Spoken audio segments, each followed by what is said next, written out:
Samajwadi party के संस्थापक और उत्तर प्रदेश के पूर्व मुख्यमंत्री मुलायम सिंह यादव का बेहद खास हुआ करता था। समाजवादी पार्टी का राष्ट्रीय कोषाध्यक्ष हुआ करता था। पैसा कहां से आएगा और कहां जाएगा, इसका पूरा हिसाब किताब रखा करता था। पहले उद्योगपति और बाद में नेता बना ये व्यक्ति समाजवादी पार्टी के वर्तमान राष्ट्रीय अध्यक्ष अखिलेश यादव का भी बेहद करीबी हुआ करता था।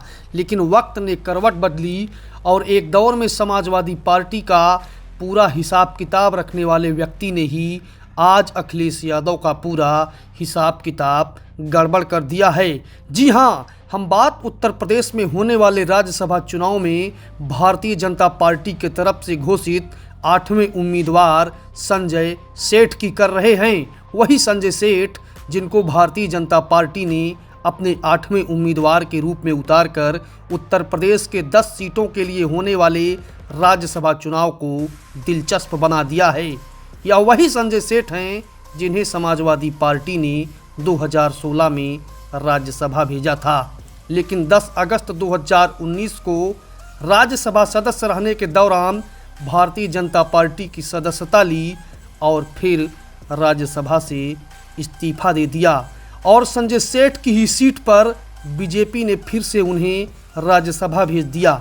2022 में संजय सेठ का राज्यसभा के लिए कार्यकाल समाप्त हो गया। जी हाँ, संजय सेठ की गिनती उत्तर प्रदेश के जाने माने उद्योगपतियों में की जाती है।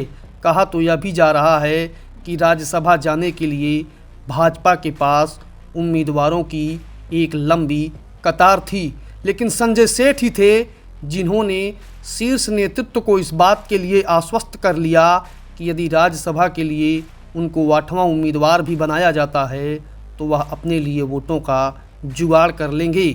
उत्तर प्रदेश में एक राज्यसभा सदस्य के लिए 37 वोटों की आवश्यकता होती है। संजय सेठ को 8वें उम्मीदवार के रूप में उतारने का सिर्फ और सिर्फ एक कारण है कि संजय सेठ समाजवादी पार्टी में रह चुके हैं। वह येन केन प्रकारेण अपने लिए वोटों का जुगाड़ कर लेंगे। जहां तक राज्यसभा चुनाव के लिए वोटों के गणित का प्रश्न है तो भारतीय जनता पार्टी और उसके घटक दलों को मिला लिया जाए तो कुल 271 वोट हैं। इसके अलावा राष्ट्रीय लोकदल और राजा भैया की जनसत्ता को मिलाकर बीजेपी यदि अपने 8वें उम्मीदवार को जिताना चाहती है तो भी उसको 14 वोटों की अतिरिक्त आवश्यकता पड़ेगी। शायद यही कारण था कि समाजवादी पार्टी के ही पुराने नेता रहे संजय सेठ को मैदान में उतारा गया है ताकि वह समाजवादी पार्टी के वोटों में सेंध लगा सकें।